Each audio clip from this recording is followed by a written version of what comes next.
Welcome, good morning. आज का हमारा विषय है कि क्या ये ईरान, इजराइल और अमेरिका युद्ध परमाणु युद्ध में बदल जाएगा।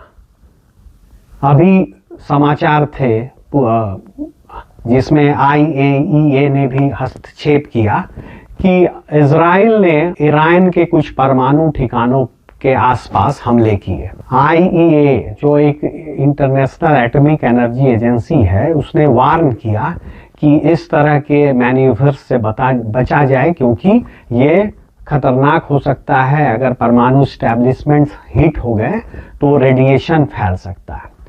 ईरान ने भी धमकी दी कि वह इजराइल के परमाणु स्टैब्लिशमेंट्स को अटैक करेगा। अब यहाँ आपको बता दूं कि ये पूरा युद्ध का एक जो प्रमुख उद्देश्य है इजराइल और अमेरिका का, कि ईरान के परमाणु कार्यक्रम को समाप्त करना।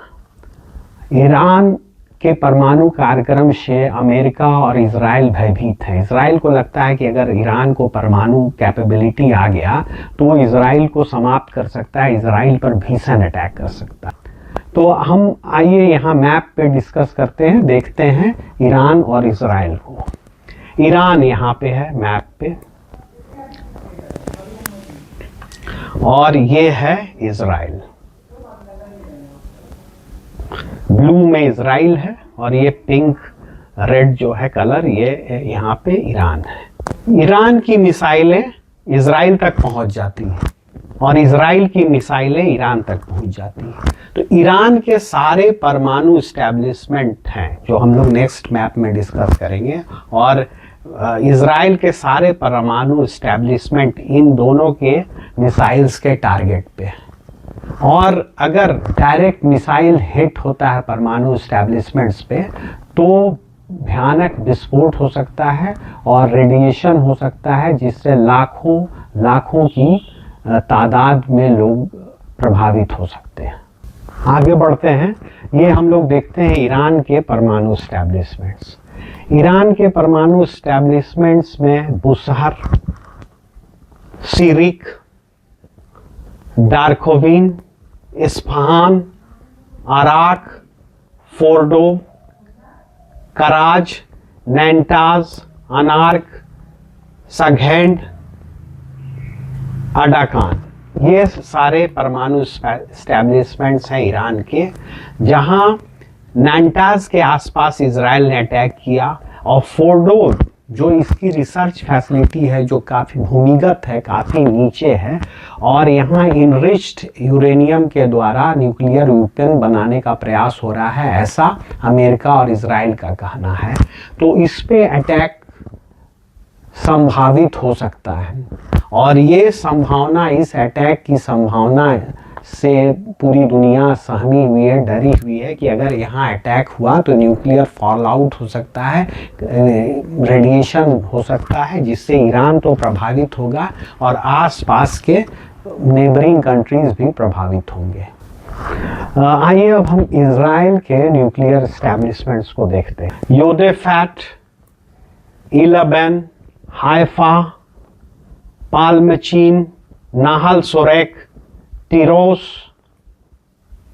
बेरसिबा, नेवाटिन और नेगेव, ये सारे एस्टैब्लिशमेंट्स हैं इजराइल के। नेगेव एक बहुत महत्वपूर्ण एस्टैब्लिशमेंट है जहां प्लूटोनियम इनरिच हो रहा है और सारी रिसर्च फैसिलिटीज़ है, और वेपन ग्रेड यूरेनियम, प्लूटोनियम यहाँ पे निर्माण हो रहा है, और शायद यहाँ वेपन भी इस्टेब्लिश किए जा रहे हैं। तो ये जो साइट्स हैं यूरेनियम साइट्स हैं, और किसी भी साइट्स पे भयानक हमला इस आसपास के पूरे क्षेत्र को खतरे में डाल सकता है। इवन दुनिया भी विकिरण से थोड़ी बहुत प्रभावित हो सकती है। आगे हम लोग देखते हैं डीमोना। डीमोना में नेगेव न्यूक्लियर रिसर्च सेंटर है, और ये plutonium production IR2 research centre है, जहां 40 से 105 मेगावाट T2 प्लूटोनियम का एक्सट्रैक्शन होता है, और ये एक ऐसी जगह है जो IAEA के द्वारा इंस्पेक्ट नहीं होती है, इंटरनेशनल एटॉमिक एनर्जी एजेंसी के द्वारा इंस्पेक्ट नहीं हो सकती है। तो यहाँ न्यूक्लियर वीपन्स हो सकते हैं। तो ये इस पे ईरान बार बार धमकी देता है कि हम डिमोना पे अटैक करेंगे। ऐसे कोई भी न्यूक्लियर साइट जो है अगर अटैक किया गया, हाइफा, एल्बियम, एडोफैट, कोई भी अगर न्यूक्लियर साइट अटैक किया जाता है तो वो काफ़ी खतरनाक साबित हो सकता है इस पूरे क्षेत्र के लिए और इवन हमारी पूरी दुनिया के लिए। तो दोस्तों, ऑपरेशन इपिक फ्यूरी जो फरवरी 28, 2026 से लगातार चालू है, उसमें आपको अटैक किया गया नटनाज, मेजर यूरेनियम इनरिचमेंट प्लांट जो है ईरान का है, उसके आसपास अटैक किया गया। इस्फहान में यूरेनियम प्रोसेसिंग फैसिलिटी है, उस पर अटैक किया गया। तो खतरा है, ये आपको न्यूक्लियर विकिरण का खतरा है। अगर ये एस्टैब्लिशमेंट डैमेज होते हैं तो न्यूक्लियर विकिरण का खतरा है। फोर्डो ए डीपली बरीड, ये काफ़ी अंडरग्राउंड है, लेकिन अमेरिका और इजराइल के पास बंकर बस्टर्स बॉम्ब हैं जो कैपेबल हैं काफ़ी भीतर जाके एस्टैब्लिशमेंट को नष्ट करने में। अगर ऐसा होता है तो ये फोर्डो, जहाँ माना जाता है कि ईरान ने जो है काफ़ी इनरिच्ड यूरेनियम करीब 400 केजी 60% तक इनरिच करके जमा करके रखा है, जो कि एक स्टेज पीछे है वीपन ग्रेड यूरेनियम प्राप्त करने में। 90% अगर इनरिच हो जाता है, जो 60% के बाद 90% होता है, तो वो वीपन ग्रेड यूरेनियम होगा, जो अगर वहाँ पर मौजूद है और अगर इस फैसिलिटी को डिस्ट्रॉय किया गया तो रेडिएशन का बहुत बड़ा खतरा है। ऐसे वर्ल्ड एजेंसियाँ, world institution, international atomic energy agency और का अदर एजेंसीज, यूनाइटेड नेशंस, ये सारे प्रयास कर रहे हैं कि इस तरह का कोई खतरा उत्पन्न ना हो। ईरान के पास एक कबीर प्लान है। इस कबीर प्लान का एम है न्यूक्लियर वार हेड्स का डेवलपमेंट। इसी कबीर प्लान से बैक करने को ईरान को इजराइल और अमेरिका कह रहे हैं। 2025 में जो 12 डे वार हुआ था, जिसमें अमेरिका ने ईरान के साइट को अटैक किया था, न्यूक्लियर साइट को अटैक किया था, उसके बाद कोई इंस्पेक्शन नहीं हुआ है। इंटरनेशनल एटॉमिक एनर्जी एजेंसी का कोई इंस्पेक्शन नहीं हुआ है, ईरान ने अलाउ नहीं किया है, इंस्पेक्शन अलाउ नहीं किया है।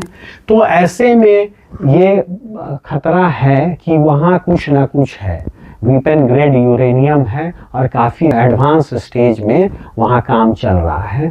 तो खतरा है, और अगर इन साइट्स को डिस्ट्रॉय किया गया, इन साइट्स पे अटैक किया गया, तो खतरा काफ़ी बढ़ सकता है। ईरान का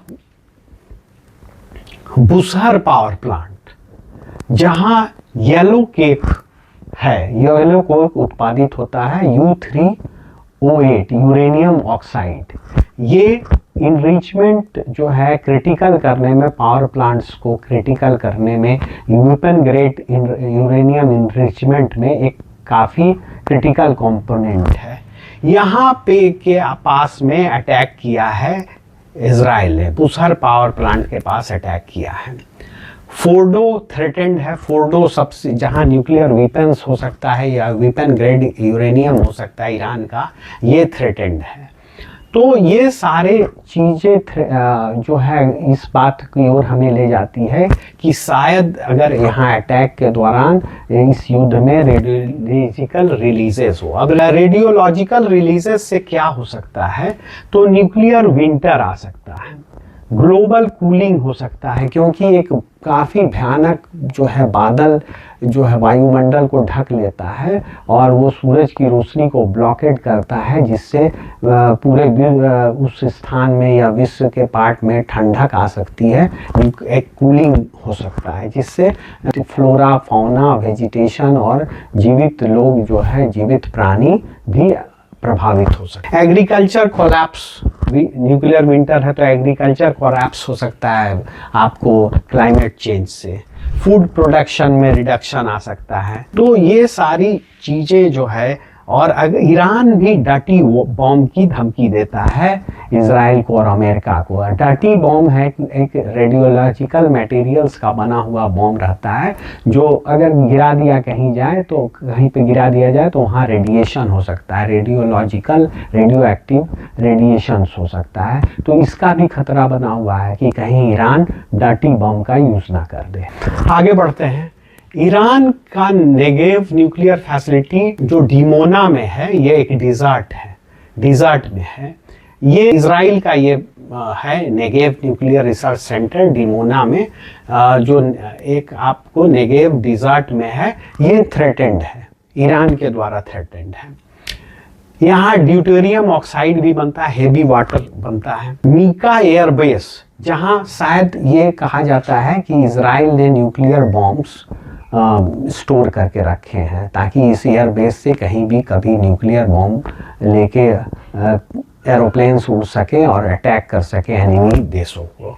तो ये मीका एयरबेस, जहाँ ईरान का सपोज्ड न्यूक्लियर आर्सेनल गोडाउन है, वो भी थ्रेटेंड है। आपको यूरेनियम ऑक्साइड, एक U3O8 कंसंट्रेशन, जो यूरेनियम कंपोजिशन में 70 to 90% इनरिच्ड होता है, इसका भी स्टोरेज ईरान के पास है। और ये इसका भी स्टोरेज नहाल सरेक में या जो भी सेंटर्स उसके हैं वहाँ पे थ्रेटेंड है।